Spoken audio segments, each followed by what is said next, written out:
당신은 지금 교회에 앉아 있습니다. 모든 찬송가를 알고 있습니다. 정기적으로 11조를 냅니다. 심지어 위원회에서 봉사하기도 합니다. 그러나 당신의 일요일 아침의 편안함을 무너뜨릴 진실이 있습니다. 교회 문을 통과하는 모든 사람이 천국을 향해 걷고 있는 것은 아닙니다. 그리고 당신 옆에 앉아 있는 그 좋은 크리스천도 지옥으로 곧장 향하고 있을 수 있습니다.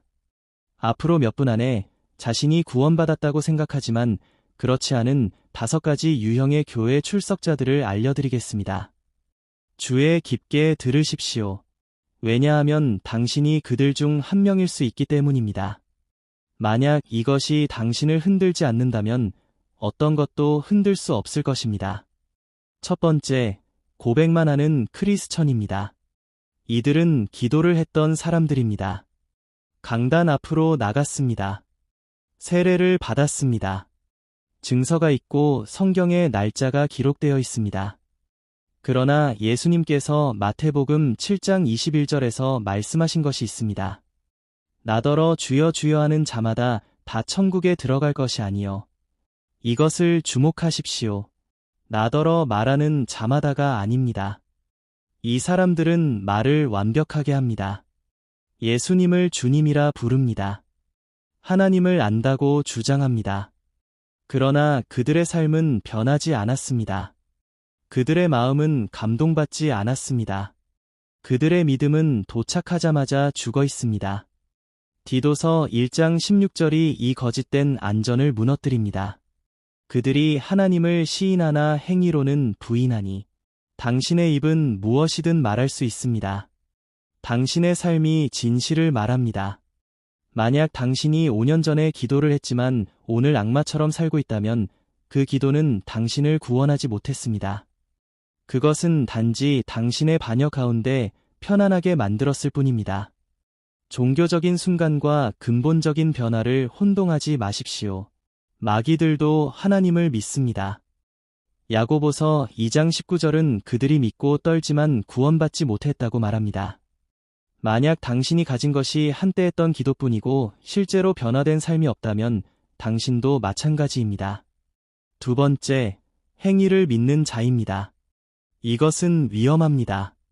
왜냐하면 그들은 너무 좋아 보이기 때문입니다. 그들은 모든 교회 행사에 있습니다. 자원봉사합니다.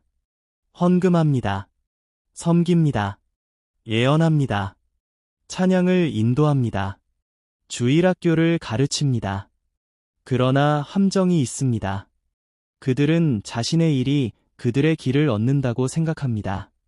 그리고 예수님은 이것이 올 것을 보셨습니다. 마태복음 7장 22절입니다. 그날에 많은 사람이 나더러 이르되 주여 주여 우리가 주의 이름으로 선지자 노릇하며 주의 이름으로 귀신을 쫓아내며 주의 이름으로 많은 권능을 행하지 아니하였나이까 하리니. 그리고 예수님께서 뭐라고 대답하시는지 아십니까? 내가 너희를 도무지 알지 못하니 불법을 행하는 자들아 내게서 떠나가라. 그것은 가혹한 것이 아닙니다. 그것은 끔찍한 것입니다. 이 사람들은 기적을 행했습니다. 귀신을 쫓아냈습니다. 결과가 있었습니다. 그러나 그들은 결코 관계를 갖지 못했습니다. 그들은 하나님을 위해 일하느라 너무 바빠서 하나님으로부터 받은 적이 없었습니다. 그리고 이것이 대부분의 크리스천들이 완전히 놓치는 부분입니다. 행위가 당신을 구원하지 않습니다. 그러나 진정한 구원은 항상 행위를 낳습니다. 야고보서 2장 17절입니다. 행함이 없는 믿음은 죽은 것이니라. 아픈 것이 아니고 잠자는 것도 아닙니다. 죽은 것입니다. 만약 당신의 믿음이 당신이 사는 방식을 변화시키지 않았다면 당신은 믿음이 없습니다. 당신은 종교가 있습니다. 그리고 관계없는 종교는 결코 살지 못한 믿음을 위한 화려한 장례식일 뿐입니다.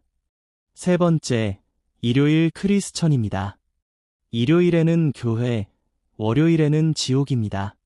그들은 언제 서야 하는지, 언제 앉아야 하는지, 언제 아멘이라고 말해야 하는지 압니다. 그러나 주차장을 떠나는 순간 가면이 벗겨집니다. 누가복음 6장 46절이 그들의 계임을 무너뜨립니다. 너희는 나를 불러 주여 주여 하면서도 어찌하여 내가 말하는 것을 행하지 아니하느냐. 그것은 제안이 아닙니다. 그것은 대면입니다. 만약 예수님이 주님이시라면 그분은 당신의 월요일 아침의 주님이십니다. 그분은 당신의 인터넷 기록의 주님이십니다. 그분은 당신의 사업 거래의 주님이십니다. 그분은 당신의 연애 생활의 주님이십니다. 그분은 당신의 돈의 주님이십니다. 만약 그게 아니라면 전혀 주님이 아니십니다. 당신은 그리스도를 구획화하고 자신을 구원받았다고 부를 수 없습니다. 이들은 일요일에 예배하고 나머지 주간에는 타협하는 사람들입니다. 그들은 항복에 대해 노래하지만 그들의 삶은 통제를 외칩니다. 그들은 예수님을 따른다고 주장하지만 실제로는 그분을 영적 보험으로 사용하고 있을 뿐입니다.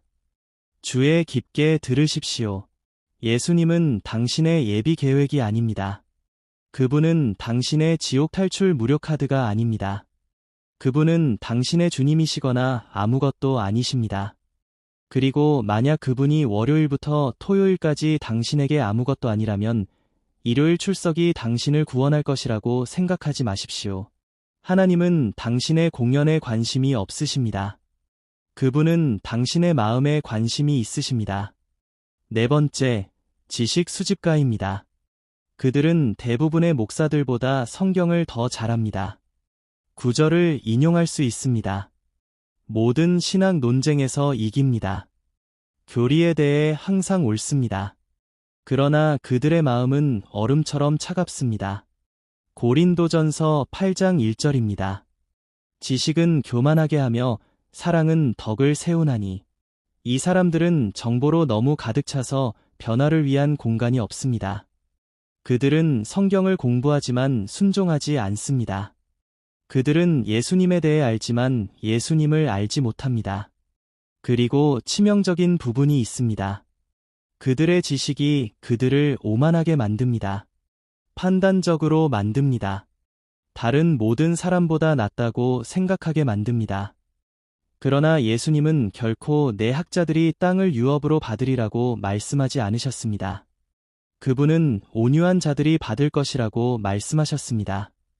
당신은 성경 전체를 암송하고도 여전히 지옥에 갈 수 있습니다. 바리새인들은 성경을 앞뒤로 알았습니다. 그리고 예수님은 그들을 회칠한 무덤이라고 부르셨습니다. 겉으로는 아름답지만 안으로는 죽어 있습니다. 만약 당신의 신학이 겸손으로 이끌지 않는다면 그것은 경건한 신학이 아닙니다. 그것은 지혜로 치장한 종교적 교만입니다. 지식이 당신의 우상이 되게 하지 마십시오. 목표는 하나님에 대해 더 많이 아는 것이 아닙니다. 목표는 하나님을 아는 것입니다. 그리고 당신이 진정으로 그분을 알 때 그것은 당신이 사는 방식에 대한 모든 것을 변화시킵니다. 다섯 번째, 변하지 않은 삶입니다. 이것이 가장 흔하고 가장 치명적입니다. 그들은 자신을 크리스천이라고 부르지만 그들의 삶에서 그리스도를 반영하는 것은 아무것도 없습니다. 같은 습관, 같은 중독, 같은 우선순위, 같은 언어, 같은 오락, 같은 생활 방식, 단지 예수 범퍼 스티커만 붙였을 뿐입니다. 고린도후서 5장 17절이 이 거짓말을 무너뜨립니다. 그런즉 누구든지 그리스도 안에 있으면 새로운 피조물이라 이전 것은 지나갔으니 보라 새 것이 되었도다. 개선된 것이 아니라 새로운 것입니다. 더 나은 것이 아니라 다른 것입니다. 하나님의 영이 당신의 삶으로 들어오실 때 일들이 변합니다. 당신이 충분히 선해지려고 노력해서가 아니라 당신이 새롭게 되었기 때문입니다. 당신은 더 이상 같은 것들을 원하지 않습니다.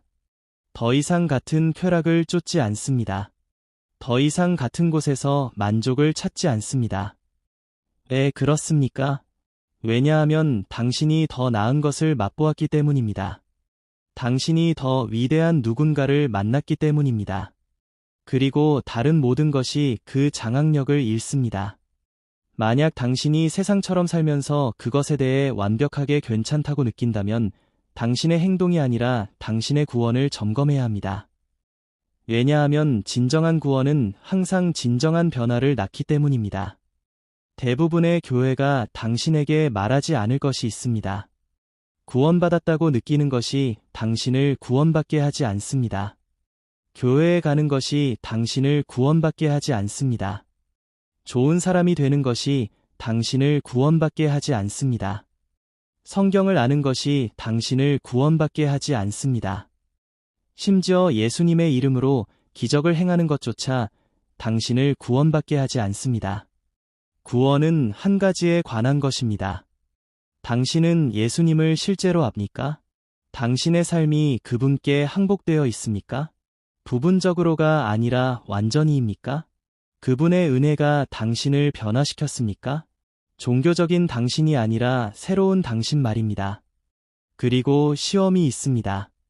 예수님께서 당신의 삶을 보실 때 그분은 그분의 반영을 보십니까? 아니면 그분의 이름표를 달고 있는 낯선 사람을 보십니까? 왜냐하면 그 마지막 날에 많은 사람이 지금까지 말해진 가장 끔찍한 말을 들을 것이기 때문입니다. 내가 너희를 도무지 알지 못하노라. 내가 너희를 알았는데 너희가 떠나갔다가 아닙니다. 도무지 알지 못했다는 것입니다. 그것은 그들이 애초에 결코 그분의 것이 아니었다는 것을 의미합니다. 그들은 개임을 했습니다. 말을 했습니다. 동작을 거쳤습니다. 그러나 그들은 결코 진정으로 항복하지 않았습니다. 그들은 결코 진정으로 믿지 않았습니다. 그들은 결코 진정으로 변하지 않았습니다. 그들 중 한 명이 되지 마십시오. 그러면 지금 무엇을 해야 합니까? 교회 놀이를 멈추십시오. 믿음을 가장하는 것을 멈추십시오. 당신의 삶이 당신의 고백과 일치하지 않는데 괜찮은 척하는 것을 멈추십시오. 하나님과 진실해지십시오. 그분께 진실을 말하십시오. 만약 당신이 가짜였다면 고백하십시오. 안일하게 지냈다면 회개하십시오. 행위나 지식이나 교회 출석을 신뢰해왔고 오직 예수님만을 신뢰하지 않았다면 오늘이 바로 당신이 그것을 바로잡는 날입니다. 구원은 당신이 하는 것에 관한 것이 아닙니다. 그것은 그분이 하신 것에 관한 것입니다. 그러나 일단 당신이 그분이 하신 것을 받으면 그것은 당신이 하는 모든 것을 변화시킵니다. 그것이 차이입니다. 그것이 증거입니다. 그것이 진정한 구원의 믿음의 증거입니다. 이것이 당신에게 확신을 주었다면 그것을 무시하지 마십시오. 그 확신은 당신의 영혼을 위해 싸우는 성령님입니다. 그것에 응답하십시오. 나는 가장하는 것을 끝냈다고 말하십시오. 오늘을 당신의 선을 긋는 날로 만드십시오. 그리고 만약 당신이 하나님의 말씀 안에서 더 깊이 성장하고 당신의 걸음에서 일관성을 유지하는 데 도움이 필요하다면 더 공부하십시오. 왜냐하면 진리를 아는 것만으로는 충분하지 않기 때문입니다. 당신은 그것을 살아야 합니다. 당신의 영혼이 그것에 달려 있습니다.